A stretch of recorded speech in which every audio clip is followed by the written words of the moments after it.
Here's an idea. Now that we got an even 10 Paragons in the game, 3 primary, 3 military, 2 magic, 2 sport, why don't we take every single max Paragon and shove it onto the longest map ever?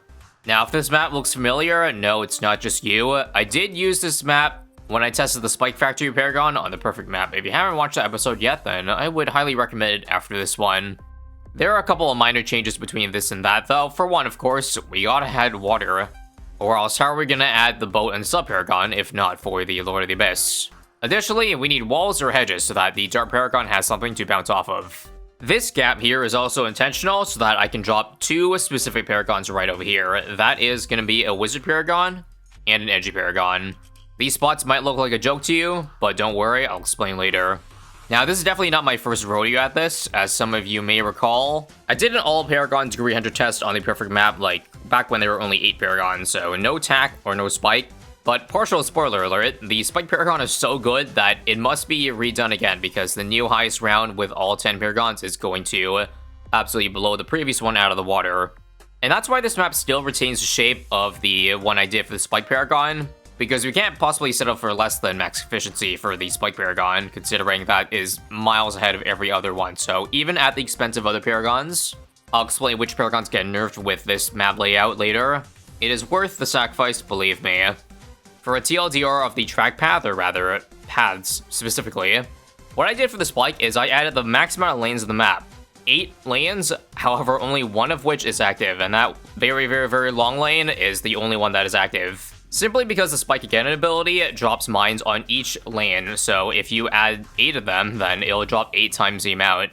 The 7 inactive lanes are also much shorter, so that the Spike Paragon can drop the mines down faster, because there's a max cap of 26, and if the map is or rather the track is really long, then the time it takes between each mine will increase. Hope that makes sense. And now some additional notes for what I want to do in this max Paragon test. First off, we are going to build each and every Paragon legitimately, that is with Paragon totems and pops and all the other requirements needed to get degree 100. And I suppose we'll see how long it takes to get all 10 of them up. Probably, I might guess, several hundred rounds. Additionally, the use of powers is prohibited except for the Banana Farmer and the Tech Bot. Reason being, of course, those are both just quality of life and don't affect the, well, power of the Paragons in any way. And of course, no other towers on the field once we do get all 10 up, not even the hero. Or Legend of the Night, or VTSG, just pure Paragons. And now I welcome you to round 120, where at this point we're very close to building our first Paragon, and that Paragon is going to be the Boomerang. No specific reason other than, well, I said it, no specific reason. For quality of life, I'm also going to add a mod here that tracks the current degree of the Paragon, just so I don't have to keep trial and erroring to be like, is it degree 100 yet? How about now? How about now? Yeah, that's not very fun, and that's why quality of life features are awesome, because it makes it more fun. Or if I want to take a page out of Ninja Kiwi's book, more awesomer. Now, if memory serves me correctly, this Paragon number has to be either 86 or 87 for it to be a degree 100 with a max cash lighter. Let's currently test it out at 86. As you see, only currently at 99, but we're very close.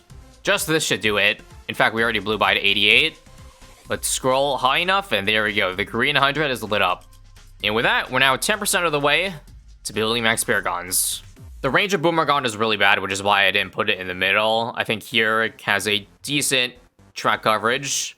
Doesn't really matter which order I build these Paragons in, but next up is going to be the Tax Shitter. It is the 9th Paragon that was added to BT6, and it was not in my test last time, but frankly, it literally probably won't make a difference, because it is definitely one of the worst Paragons. Like, makes sense, because after all, it is the second cheapest Paragon in the game, so really shouldn't expect too much out of it. But given that we made it so that this map has walls, so that means the Dart Paragon benefits from it a little bit more, well, that probably knocks down Tack Paragon to 10 out of 10th place. Even more so, because there's not really a specific placement on this map that would be overly good, because just like normal Tack Shooters, I think you do want bads to be on top of the Tack Shooter, Tack Paragon. But obviously, because this map is so wide, the bads are going to be spread apart come late free play. So pour one out for the Tack Paragon, because it's straight up not going to have a great time. So because the Tack Paragon is so trash, the placement for it likely doesn't matter in the end. Ultimately, I've decided on a final placement approximately somewhere around here. Reason being, I bet its strongest aspect is probably going to be in the meteor attack, and so, because that's an ability, I think I want to have it in range of the Sub Paragon, which reduces the cooldowns of all other Paragons, and I'm thinking right now, Sub will probably be around here. This spot is not quite on top of bats, but if I put it too high up, I think my Sub Paragon won't be able to reach that and the other Paragons I want to get later. And now, 40 totems later, we're at 87 on the preview, which means 100 is there. We're definitely not setting any records in terms of how early we're going to get it round-wise, but that's not the goal. My main goal really is just to cut down time in real life here, and to do that, we're just auto-playing the rounds. Think of it, I guess, as in terms of a speed run, although, of course, not really. And now at 23 totems, we can get our next Paragon, which I'm going to pick the Wizard. It was just easy to recruit pops on. Alright, I also figured out with this mod, you can click the Paragon button here, and then it shows you the amount of power that you get from each category. If you want 100, it should add up to 200,000, which I think if we add Cash Lighter, it is there now, yep. If it's on the high end 87 preview, then it is there. And right, I suppose now is the time that I tell you, or rather explain to you, why this terrible placement for the Wizard. And the reasoning for this placement is due to the way the main Wizard Bolt attacks. Most of the power in the Wizard comes in the Metamorphosis, and it is a straight line shot. Now allow me to pull out this whiteboard tool that I'm going to use for the first time. Basically, if I put my Wizard, say, over here, and it was trying to target a bat, say, up here, or down here, you can kind of see that with the way the shots go, it hardly covers the track at all, right? But now that our Wizard is over here, look at the angles that it has to shoot. Straight down this way, and even if it is over here, then its shots will still clip the bottom side of the map. So therefore, we garner more maximum DPS from the Metamorphosis, or in general, because come late game, it's just going to be bad stacked upon bads, stacked upon bads. So the entire map or circle is going to be covered with them, so it's not like most of the time we're just going to be isolating one bad, in which case, yeah, that would be a terrible placement. And there will be times at the end of rounds where there's going to be one bad left and it won't shoot, but that is less an issue than, you know, the shots just flying off and not getting maximum pierce. Anyway, enough yapping. I think it's going to be pretty fitting that I think my next Paragon is going to be the Engineer. We're well on our way, pops-wise. And it's fitting because it's kind of like the Wizard Paragon, but on a smaller scale. Its nail attack is also kind of in a straight line, so even if it's not as good as Metamorphosis, I'm still going to try to utilize the, you know, milk out DPS on that. Money should be there now on 216. Perfect. That's Paragon 4 of 10. I think the next one's probably just going to be Dart Monkey. We already have about 10, 11 million pops on it, so it shouldn't take too long to get the 16. Now, in terms of whether the straight line angles matter for the mini sentry placements, I would think so. See how the red beam there is kind of shooting in a straight line, just like the other two. Now, Dart Monkey placement doesn't really matter. Since it bounces off of walls, it should be fine literally anywhere, so just in the place that gets decent coverage, like here. And now with that, we got half the Paragons. And next we'll just get rid of the boat. We've been sitting on the max pop / money amount for a while, and I could use the space for subs. In terms of placement, all the boat needs is enough range to reach both sides, and I think that placement is good enough. So go get it, set it on last, and it actually looks kind of sus. The boat definitely has less range than I remember it having, but it should still be enough to be able to tickle bads on both sides. Yep, take a look. It can indeed clip bads even over here, so that's good. And now that we freed up the water, sure, sub can be next. So we gotta first make sure that this sub Paragon is at least in range of the tap, so that it gets a CDR. There's 100, submerge it, and let's see, yep. Just touching. Now, once again, this placement does mean now these two towers do not get CDR bonus, which is pretty big. The Metamorphosis is like so much of the damage of the Wizard, but again, I believe the better placement of it is worth the sacrifice of the 20% CDR. You might also be like, why not just put the sub over here so that it's like in range of the three like towers I need CDR on? Well, that's because I haven't dropped the Spike Paragon yet, and that's like the most important. Also, yes, not even the boat's in range of the reduction of the sub, just because there's a 2 ability per round max of the boat, so it doesn't matter anyway. It's always going to be using the 2 per round. Anyway, next Paragon is going to be Ninja, up over here on this platform, should be good.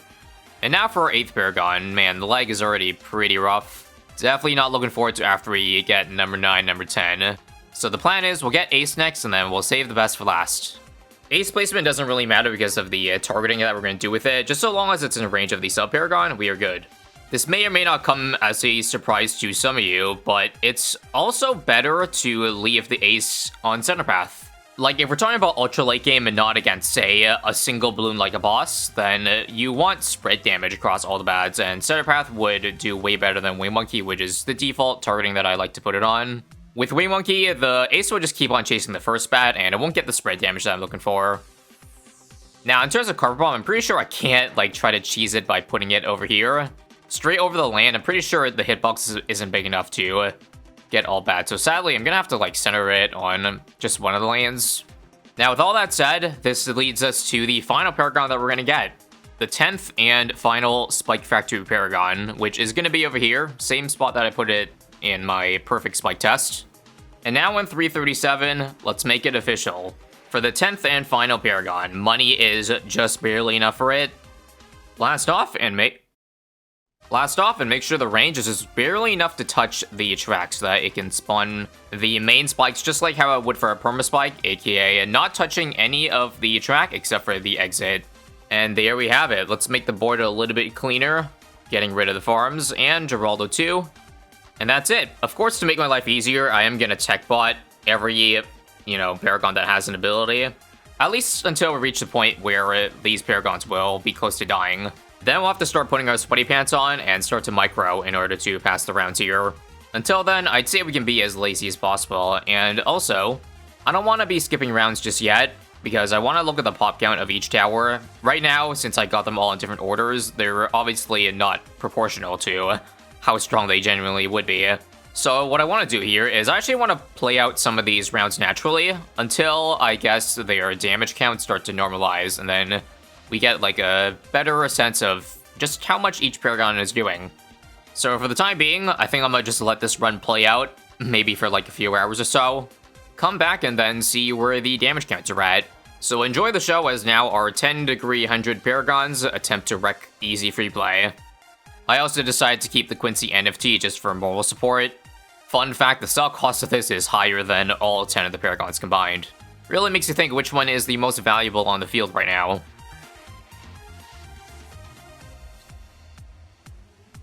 At long last, welcome to round 400. We definitely would have gone here a lot sooner if we didn't have some of the inefficient Paragons like leg ratio to damage ratio, like Tack for example.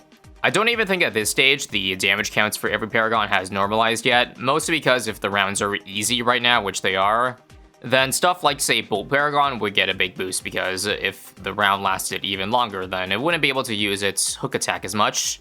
And of course, stuff like Ninja will always be well ahead of the pack because it's a percentage-based ability. And so it's understandable that even Ace is behind the boat. And it makes sense too that the Spike isn't up to the Ace yet, because that would benefit greatly from rounds lasting infinity. And the fact too that it doesn't even use its perma-spike attack. Nor does it get full effectiveness out of its Spike Get-In right now. Only once rounds start getting longer and longer will it get a chance to shine. Like right now on 401, we've got a bad Centipede that covers maybe like a third of the track, but in 100 rounds from now, that Centipede is going to be looping the entire track. Just you watch. It also annoys me to no end that there still is no targeting option for these Spike Factory spikes, mostly because I think it causes a lot of lag whenever like a bad runs into a big pile of spikes built up. Ideally, I like to have the spikes only trigger when the balloons get to the very exit of the track, but didn't quite nail the placement there, unfortunately. And now 50 rounds later, we can get a bit clearer picture of the damage proportions. The boat is almost at 10 billion pops. Pretty good. Right behind that is the Ninja at 8 billion, Ace 5.7, and the Spike is past the Ace at this point at 6.9, just like I predicted. 3 billion on the Wizard despite the unoptimal ability usage. Now, I haven't also been using the, sentries from the Engineer, so this pop count is very inaccurate, and that's why it's so bad right now. But out of all the Paragons here, it was the only thing I could really do to reduce lag and make the rounds go a little bit faster. If I simply prevent those 3 sentries from dropping, even though that will make its pop count look worse. It probably wouldn't match the other Paragons anyway, so that's my rationale. Anyway, probably gonna keep this running for another 50 rounds or so, and then we'll see where to go from that point. And now with great pleasure, I welcome you to round 500, where the bad scaling is 491.5 times the amount that it was on round 80. I'll save you the math, and that means each bad is at 9.8 million HP. That's not counting the fortified bads, which make it, well, 19.6 million. And also, the Spike Paragon has now surpassed every other Paragon for the highest pops, even surpassing the boat. Albeit just barely. Ninja, not too far behind at 14 million. Ace, fallen pretty far behind at 9. And the other Paragons I would personally put in the irrelevant damage category, although, I guess to be fair, 2 billion HP or damage compared to 16. It's still like a sizable amount. And what did I tell you from earlier? The bad centipede has now looped an entire time. And that's why this ace path is so OP. Aside from just a couple minor points in time, it's going to be over a bad almost all the time. Although if I want to be anal, I guess I'll move it to the top left a little bit more. Just so it's attacking even on like the top left corner. That makes sense. And after the inclusion of that FCMG, round 500 is done. Now I'm going to save my PC a little bit of mercy. Now that we have a good idea of the damage proportions, let's head on over to round 550, which is past the round that the Spike Paragon solo got to on this map. So I'm curious to see if with the other, well, 9 Paragons, if it's going to be enough. The answer is obviously yes. But the question is how much better? And oh my god, you can see I just used the Spike Again ability, and now it's jumping up in upwards of like 10 million, 30 million from the Spike Again in mines that's dropping down. Like, you can't see it, of course, because I set the accessibility of the projectiles to like 30%, just because there's way too much crap in the field. But that's why we must build our map around the Spike Again. It is so much better than everything else. That got like, yeah, what, 500 million pops in just one ability there? And it's not even done yet. Jeez. Now, I wish I could tell, or if there was an indicator of how far these bads currently are along the track, because I don't want to count to 24. I'd probably lose track at some point, too, if the bad centipede is, again, a full loop. And also, I think I've decided I'm going to change how my ace ability is targeted, because I feel like, instead of the straight line where the wizard energy is, here it gets more coverage. It's better to put it around a loop, because it takes longer for bads to travel around that loop, if that makes any sense. Looks like our Spike Again is up, and that means it's time to blow the rest of the bad HP out of the water. Nothing like a casual 300 million damage added to finish off the N50, a 550. Wish again I knew how many loops around that was, but if I had to guess, maybe a quarter. And so with that, let's head on over to the round that it died on last time. Approximately 580, with 8 Paragons without the Spike or the Tack. The 8 Paragons could not do it, but how about now? With scaling, the BEDs at this point also have 17.6 million HP, 35 million on the fortified bads. And unsurprisingly, it did beat 580. FYI, playing each round out takes like 8 minutes per round at this point, and it only goes up the longer it takes to beat each bad. So just some food for thought. At that point, I had to leave for several hours, so I figured why not just leave the game running in the background. So in that time, I ended up farming a casual 60 billion pops on the Spike Factory, up to 20 billion on the Ace, 40 on the Boat, 31 Ninja. Again, rest are really behind, but I suppose I will show you anyway. Doesn't look like we're any close to dying either. At this late in free play, there are no more jumps in HP, quote-unquote.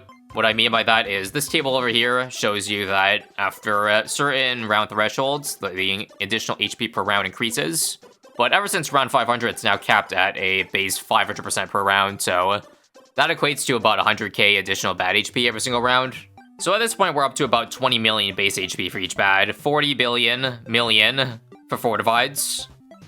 And son of a bitch, looks like we beat this round too. Spike Paragon got about 2 billion pops this round.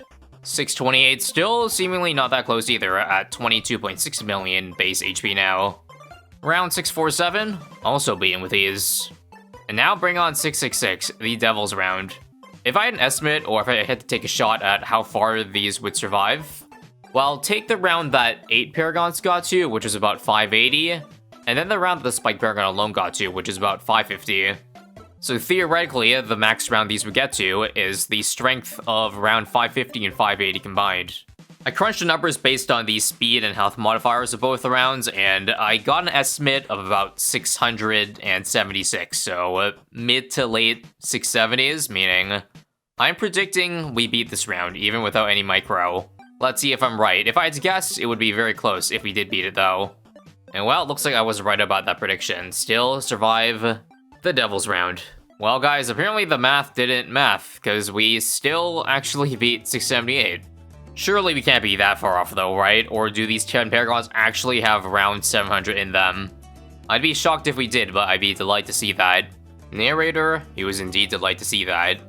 Beat 691, nice, and onwards to 700, where, well, yet again, against all odds and against my math, the 10 Paragons did it. In case you're wondering what kind of math I was using, I was just multiplying the balloon HP and speed to get, like, a number. So this 447 million result you see here was beyond, like, what I added for 550 and 580 combined, so that's why I was shocked. Obviously, it doesn't always work out the way it is on paper, and that's why we also somehow beat 711. But finally, on round 716, I quickly hit the record button because I noticed a bad was leaking, and that's it.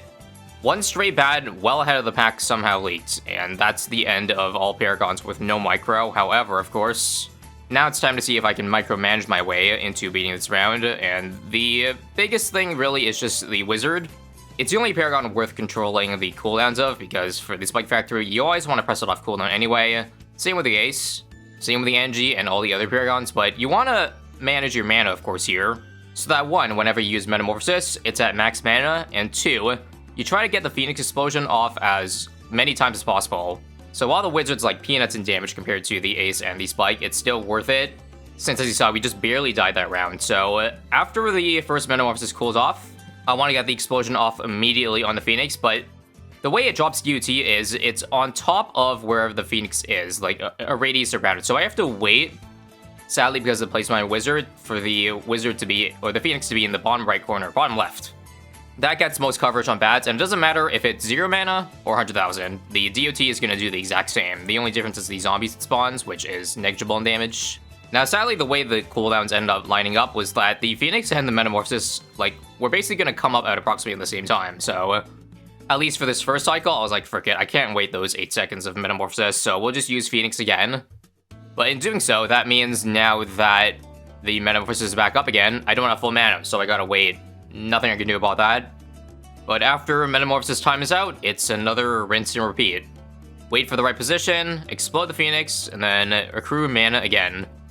And now in the second go-around, the Metamorphosis and the Phoenix actually came out at the exact same time, so I wasn't sure, honestly, which one is worth using first, so I just went with my gut and went Metamorphosis, surely.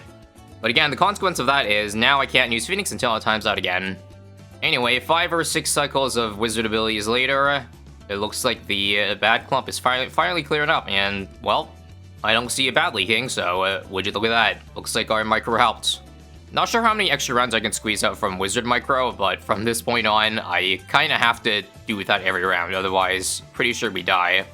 And okay, this was kind of surprising. I left the game on AFK, and I didn't record these parts, but somehow, it beat 717 all the way to 724. I guess we got super unlucky on 716 or something like that.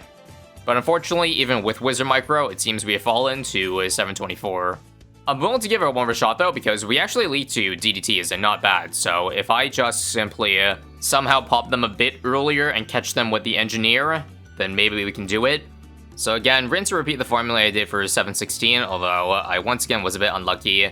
Had to explode Phoenix early, but that now means I gotta wait for Metamorphosis. And as much as I want to see it happen and have the Paragons beat this round and keep going further, I'm not gonna lie, it is honestly getting rough to play out these rounds if it wasn't already rough already. I think I said earlier each round was taking like 8 to 10 minutes, but at this point, it's like 15. Because now we have to wait for the bats to take every single loop through before we finish them off. Now that we've whittled it down to the last couple bats, it should either be 1 exits or we beat them all. Let's see, 4 left, 3 left, 2 left, 1 left. And I think that's it. All bats popped, round successful.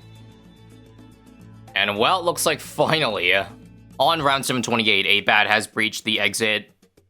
It actually popped, but oh, looks like DDTs have gone through.